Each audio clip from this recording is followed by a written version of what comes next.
Merci beaucoup. Avant tout propos, je voudrais remercier le médecin-chef du district et l'ensemble de l'équipe cadre de nous avoir associés à cette importante activité au regard de ce qui se passe comme actualité du moment. Alors, je voudrais ensuite remercier l'ensemble des autorités religieuses qui sont là, l'ensemble des acteurs communautaires, des délégués de quartier également, les Baguénégogues, donc qui font un travail remarquable en dehors même de l'épidémie, déjà qui font un travail remarquable dans la vaccination, dans la surveillance épidémiologique, et dont je profite de l'occasion pour saluer le travail et dire que nous faisons face, sinon le monde entier fait face présentement à une maladie qui défraie la chronique depuis donc la fin du mois de décembre. Et il nous appartient à nous de prendre les mesures nécessaires pour pouvoir circonscrire et lutter efficacement contre la maladie. C'est en cela que je salue cette initiative du district de Guédiawaye, de l'équipe cadre, de pouvoir partager les informations utiles. Parce que nous avons vu que si la communauté dispose des bonnes informations, dispose des meilleures pratiques, les bonnes pratiques qu'il faut, ensemble nous allons pouvoir circonscrire la maladie et bientôt pouvoir donc l'éviter au niveau donc du Sénégal. Donc je remercie vraiment l'équipe cadre. Tout le long des échanges, nous aurons à partager ce que nous avons avec l'équipe cadre et l'ensemble de tous ceux qui sont là pour que nous puissions sortir ici avec la bonne information. Et quand il y a une maladie, la panique s'installe et chacun donne des informations. Il y a plusieurs sources, mais la source la mieux adaptée, la plus recommandée, c'est la source dont vous êtes venus apprendre aujourd'hui. Donc je vous remercie en attendant que nous partagions donc ensemble. Je suis délégué de quartier bu Kipkoko wala président de zone bu Touba Guédiawaye mais yàlla dafa def tey ma nekk premier vice-président bu délégué de quartier yi donc teewal fi aussi Amidou Diallo may wax rek ci dans le cadre de la formation ñun déjà ñu ngi remercier bu baax a baax CDS bi parce que initiative yi moo tax nit ñi teg leen fi suñu wér-gu-yaram moo tax ñu teg leen fi donc soo leen anticiper def une organisation de ce genre une formation ñun yaa de quoi nuyu leen jërëjëf. waaleykum ñu ngi leen di nuyu di leen siyaar ñoo ngi rafetlu teewaay bi ñoo ngi jiital ci nuyoo bi suñu kilifa yee toog muy délégué de quartier yi ak imam yi ñoo ngi nuyu CDS bi nga xam ni ñoo organisé programme bi di nuyu docteur Diop ñoo ngi nuyu madame Diop ak seen gan gu déggul wolof googu ñoo ngi nuyu bàjjanu gox yi di nuyu njaboot gi nekk ci salle bi yépp ma fam nuyoo boobu nag teg ko ci loxo soxna Diop mu jottalil ma ko njaboot gi yépp ñu ngi leen di siyaar bu baax waaye ñuy rafetlu lii nag yàkkamti woon ko lool doonte sax tooguñu woon nag di xaar ndax tooguñu woon di xaar ndax ñun xam nañu suñu liggéey muy bàjjanu gox yi muy mutualiste yi dañoo lëkkaloo benn lañu waaye xam nañu suñu liggéey daanaka duñu toog di xaar xanaa kay dañuy commencer rek lu ñëw fekk nu ci. di nuyu délégué de quartier ak imam yi suñu papa yi maa ngi nuyu aussi bàjjanu gox yi ak relais communautaire yi fi nekk yëpp du nuyu médecin chef de district du nuyu docteur Kabore du nuyu waa CDS bi su ma fàtte nañ ma bal donc tey lu ñu fi tax a toog mooy feebar bi nga xamante ne moo xew ci àdduna bi ñu koy wax Covid 19 damay rafetlu jotaay bi parce que dafa am solo ñu partager la bonne communication ñu waxandoo benn kàddu bi am benn compréhension bi ci feebar bi ndax feebar bi xam ngeen ne dafa nekk feebar bu bees ci àdduna bi ci ñëpp donc bu ñu partager wu la bonne information rumeur dafay yomb am te rumeur bu amee day indi ay jiixi jaaxe donc day indi ay xel yi jaxasoo ba nga xamante ne lu ñu war a mën a xeex duñ ko mën a xeex efficacement donc dañuy jublu ci orientation bi. feebar yi ñuy wax feebaru coronavirus nag ay xeet yu bari ñoo amoon ci àdduna bi te yàgg naa am mosoon na am tamit ay épidémie ci coronavirus ay jamonoy 2002 yooyu mais yooyu jotuñu woon yegg ci fii donc bi bees bi nga xamante ne moo ñu concerne ñun ñu koy wax Covid 19 moo ngi tàmbalee am sa Chine fu ñuy wax Wuhan moo ngi commencé ci mois de décembre bi la tàmbalee am Chine. bu mu tàmbalee nag Chine commencé di law ba dem ba waa OMS tuddee ko lu ñuy wax pandémie mooy que feebar bi law na dëkk yu bëri ba sax fa ba am fa doole lool. ok ci fi ñu toll nii mën nañoo partager information yi nga xamante ne ñoo am actuellement ci bésu démb bi à 23h que ne feebar bi actuellement ni ci àdduna bi law na ba ñu toll ci 175 530 cas. donc pour dire que vraiment bari na si ñu mu dal si àdduna bi si ñooñu nag mu dal am nañ si 7007 ñu si ñàkk seen bakkan loolu yëpp si àdduna bi la. léegi bu ñu jëlee si Chine nga xamante ne fa la feebar bi tàmbalee te fa la gën a bëre fii ñu toll nii feebar bi toll na si 80 860 cas ca Chine ñu toll si 3213 ñàkk ci seen bakkan waaye ñu si ñàkk seen bakkan bari na lool. maritali waaye am na ñu ci wër ñu ci faj ba ñu wër ci ñu toll ci 67 990 cas. lu ñu leen di digal mooy ngeen woo ñi nga xamante ne ñooy cellule d'alerte bi mooy ñetti numéro yi après dinañ ko partager pour ñëpp am ko. je pense que mooy daw actuellement ni ci publicité yi ci télé yeeg ci média yi ak ci internet bi cellule d'alerte yi ñoo ciy daw. cellule d'alerte bi lan mooy liggéeyam mooy képp ki nga xamante ne yaa ngi bokk ci population bi mooy tout membre de la communauté. gis nga sa dëkkuwaay sa koñ fa ngay liggéeyee li nga xamante ne njott nga ne lii war naa mën a nekk war naa mën a nekk cas suspect wala cas probable da ngay woote ci cellule d'alerte boo wootee spécialiste si ngay jot dina am interrogation bu ñuy def ak yow dinañ la laaj lan moo tax nga woote lan ak lan nga gis loolu nga njott noonu lan la su boobaa ñoom dinañ coytu xool information bi nga leen di jox est-ce que kat cas bi cas suspect la wala du cas suspect parce que mën nañoo gis lu ñu jaaxal ci koñ bi. ab waay boo xamante ne par exemple jóge na voyage ñëw wala dëkk nañoo moom jékki-jékki tase nañoo moom si boutique bi par exemple muy sëqat wala leneen ak leneen ñu ne xaar ma woo cellule d'alerte bi su ma ko woowee dinañ ma laaj lan moo tax ma woote lan laa gis lan moo ñoom ñu saytu information yi ngi leen di jox buñ ko saytoo ba pare après ñoom si la ñuy wax exactement ban conduite à tenir lan la ñu war a def. mën na nekk tamit malade ma toog sama kër ma jékki-jékki sentir loo xamante ne kat. nuru na la ñu waxoon ci coronavirus ba du damay jug su boobaa damay dem ci poste de santé ba wala damay dem ci centre de santé ba wala damay dem ci hôpital ba pour ñu seet ma ba xam dama am coronavirus. fi nga nekk fa ngay toog nga woote ci cellule d'alerte bi boo wootee ñoom dinañ waxtaan ak yow laaj la lan ak lan nga yëg lan ak lan nga gis lan moo tax nga njooytu ko bu ñu laajee ba pare ñoom ñu évaluer xool exactement est-ce que kat lii war na mën a nekk cas suspect si fekkee ne cas suspect la. dañ naan la nga toog foofu nga toog ñoom ñooy jël en charge woote district bi nga gën a jege district ba nga nekk ñoom ñoo koy woo yebal ay ndaw yi ñëw fa nga nekk sa kër wala fa ngay liggéey ñu fekk la fa jël ay matuwaay defal la lépp li ñu la war a defaral. ce qui fait que bu fekkee ne da ngaa feebar bu jarul ngay déplacé wu dama siy jaaraat toogal fa nga toog nga woote ci cellule d'alerte bi su fekkee jar na nit ñi ñëw saytu ko agent de santé dinañ déplacé wu fekk la fa nga nekk ñu ñëw xool la. bu jaree ñu defaral prélèvement ñoom ñooy jëlaat prélèvement boobu yóbbu ko ba Institut Pasteur ñu génne résultat yi xool ba xam kii kat feebar bi la wala du feebar bi. docteur Diouf ñëw na fi léegi ci waxtaanee li nga xam ne mooy Covid 19 ñu naan ko coronavirus. ñëw na ci suba wax na leen définition coronavirus moom mooy lan ñëw na ci manifestation yi ñëw na ci signes yi ñëw na ci aussi les moyens de prévention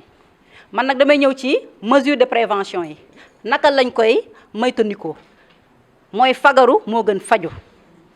dafa am ñaar ñëw na ci lavage des mains ñëw na ci solution hydroalcoolique parce que balaa may ñëwaat ci loolu il faut que leen ñaar yi leer seen bopp muy cas suspect ak cas contact ki nga xam ne nee nañ ko moom mii dafa am Covid 19 bi mooy corona bi ne virus bi mi ngi ci moom parce que ay communautaire ngeen war ngeen ko ràññee ci loolu tey ji lañ toll te aussi dañuy ñaan di leen ñaax ngeen comprendre ko ba ngeen xam ne tey ji ku ngeen gis ci biir koñ gi dina ko am ngeen mën a def alerte. Cas suspect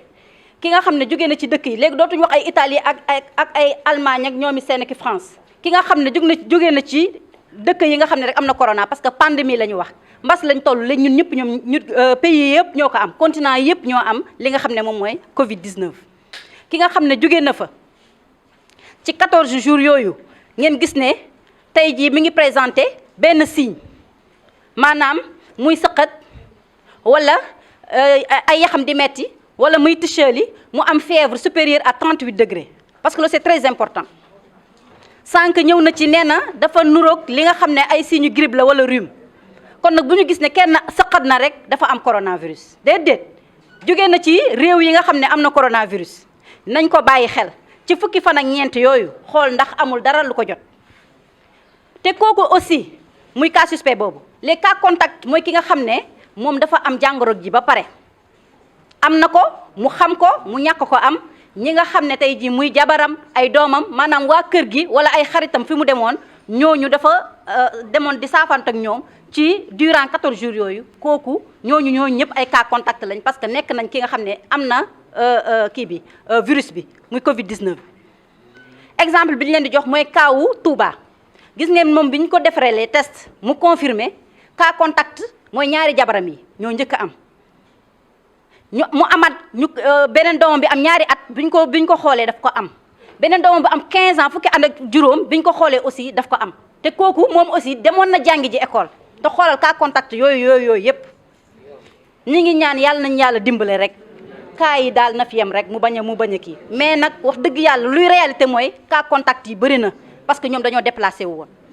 moo tax li ñuy wax mooy ne ñi nga xam ne am nañ ko ñu xam ko ñàkk ko xam bu ñu amee lu ñu njort nañu woo ci numéro yooyu wax nañ ko sànq mooy cellule d'alerte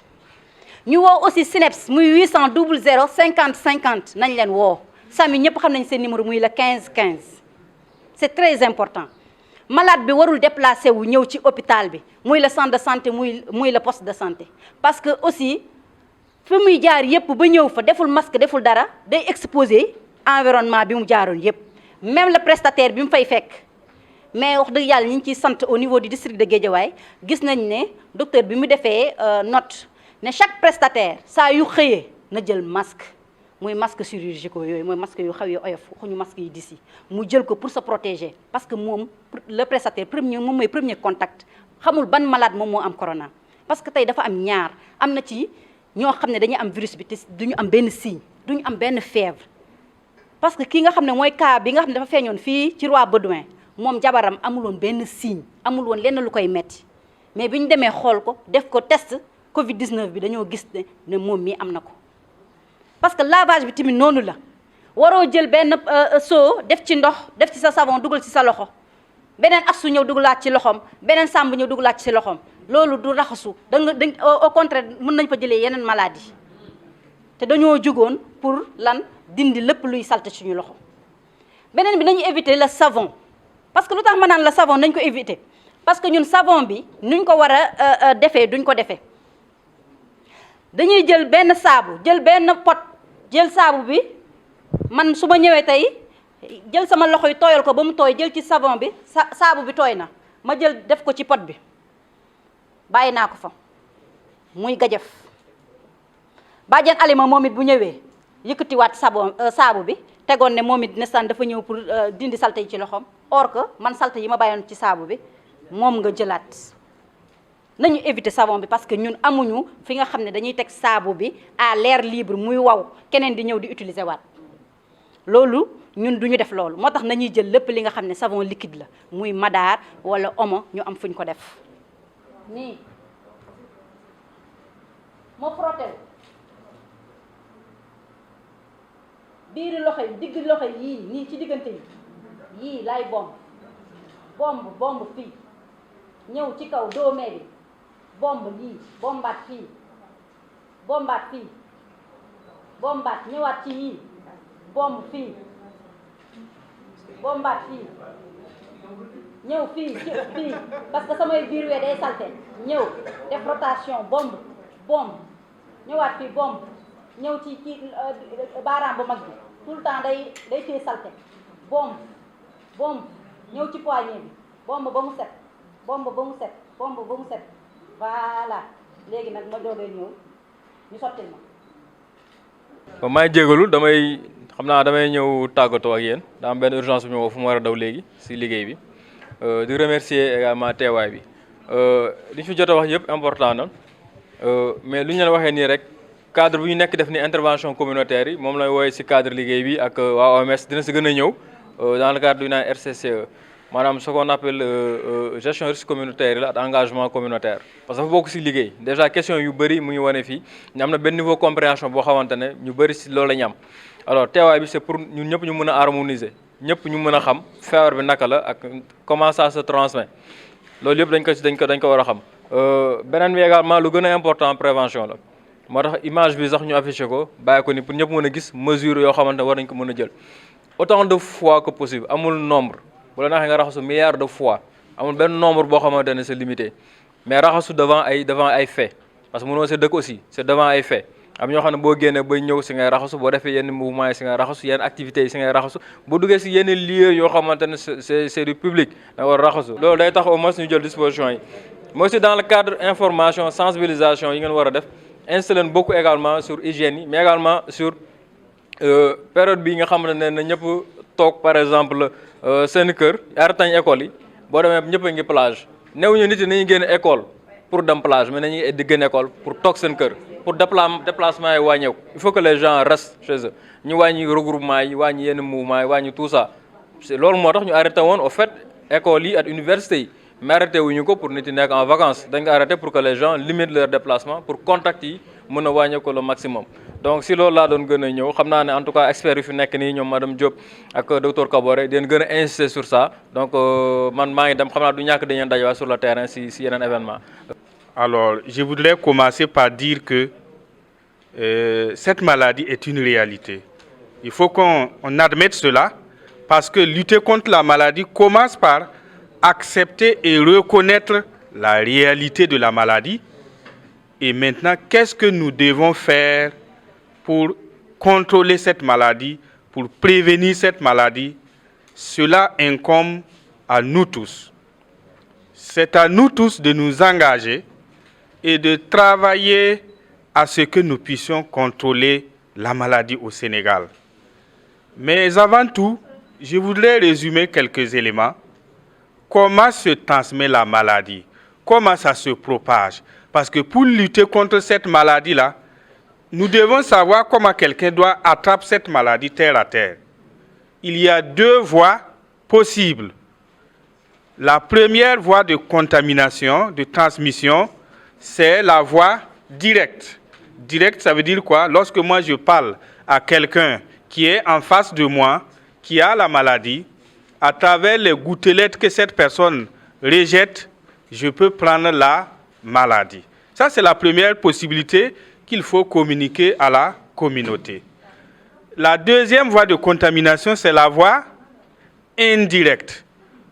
Quelle est la voie indirecte? Je prends par exemple quelqu'un qui a la maladie, qui en toussant prend sa main et il protège sa bouche au lieu d'utiliser par exemple le coude pour pouvoir se protéger la bouche. Et après, il ne se lave pas les mains au savon comme madame l'a démontré ici. Et vous vous croisez, la personne vous salue. Alors, vous qui la saluez, si à votre tour, vous prenez votre main, vous approchez de vos yeux, de la bouche ou le nez, ça c'est la deuxième façon d'avoir la maladie. Quand vous regardez les statistiques, c'est vrai qu'il y a beaucoup de cas, mais quand on regarde les statistiques, le taux de guérison est assez bon. Il est assez bon. Donc, nous ne devons pas céder, nous devons nous dire que c'est une maladie qui est réelle, qui est là, mais si nous nous engageons en respectant les mesures qui ont été prises par les autorités sanitaires, nous allons contribuer à prévenir et à contrôler la maladie. Voilà donc ce que je voulais dire et remercier encore chacun et espérons que chacun de nous va contribuer pour que les chiffres qu'on a, que ça ne puisse plus aller loin. Voilà donc le message que je voulais porter et vous remercier et vous inviter à relayer ce message partout où vous êtes, dans vos familles et toutes les personnes qui sont en relation avec vous. Merci. ma waxtaan ak yéen xamal leen ne balay président de la République di jël ay mesures au niveau de la commune de Wakhinane Nimzatt ñun jëloon nañ ay mesures bu ngeen xoolee ne pratiquement toutes les manifestations yi nga xamee ne waroon nañ ko soutenir depuis le mois de février soutenir wuñ ko parce que on s'est dit que dañuy sàmm suñu ay population moo tax mbooleem soutien bu ñu demandé woon pour ay làmb pour ay manifestation yoo xam ne ay nit dinañ fa daje amul benn dërëm boo xam ne maire yi yëkkati na ko joxe ko parce que tout simplement dañ doon wax ne nañu fagaru mooy gën ñuy faju ñoo ngi santaat ñëpp di gërëm ñëpp donc di ne madame Diop wax dëgg fa yàlla ñoo ngi lay remercier ci éclaircissement yi mais aussi di remercier docteur Diouf ci présentation bi donc di remercier tous les délégués de quartier yi nga xamante ne wax dëgg fa yàlla tey mobilisé wu nañ donc ñëw fekkee donc atelier de formation sa lañ ko mën a tuddee mais aussi remercier bàjjenu gox yi nga xamante ne aussi kenn damul ñu des waaye aussi di remercier bu baax donc toute l'équipe du comité de développement sanitaire bu centre de santé bu Wakhinane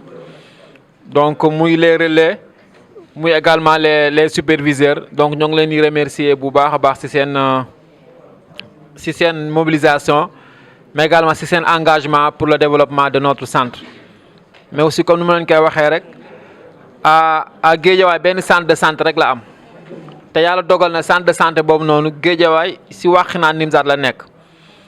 donc ñu koy namoo nag donc ba tax na aussi pour mu développer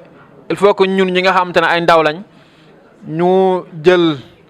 lu ndaw ci suñu jot lu ndaw également ci suñu temps lu ndaw ci suñu xam-xam mais également lu ndaw ci suñu am-am ñu dugal ko ci biir centre de santé bi ndaxte bu développé je pense que suñu njëriñ lay doon ndaxte aussi ku nekk rek da ngay jéem a xool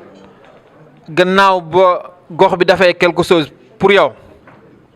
aussi war nañ mën a xool en retour lan lañ mën a defar suñu gox ba tax na aussi tey dañoo jàpp ne centre de santé bi ci suñu gox la nekk donc duñ ci xaar mairie bi duñ ci xaar le président de la république duñ ci xaar kenn mais ñun d'abord ñoo war a njëkk a jóg dugal ci suñu loxo ba pare keneen ku ñëw fekk ci ñun nag ñu jël. donc di remercier encore une fois docteur Kaboré vraiment donc tout à l'heure vous avez fait une très belle présentation donc nous vous remercions et que je pense que pour la première fois lors d'une séance de formation là que vous venez donc je pense que c'était vraiment un grand honneur pour nous de vous recevoir ici mais également donc on est très content de votre très belle présentation donc merci encore une fois donc ñoo ngi sant ñëpp di gërëm ñëpp donc di beral loxo également le médecin chef du district te xatoon na lool mais bàyyi woon na itam yëpp wax dëgg fa la ñëw n'est-ce pas saafonteeg askan wi donc je pense que loolu aussi mbégte lañ ci am. di remercier également le trésorier général du district donc Ibra donc bala également ñoo ngi lay remercier donc di remercier aussi donc la maîtresse sage-femme du centre de santé donc ñoo ngi lay remercier bu baax donc di remercier également suñu maire Absa Fall ak maire Yacine donc si turu délégué yëpp donc di remercier également suñu partenaire waa Dal Jàmm TV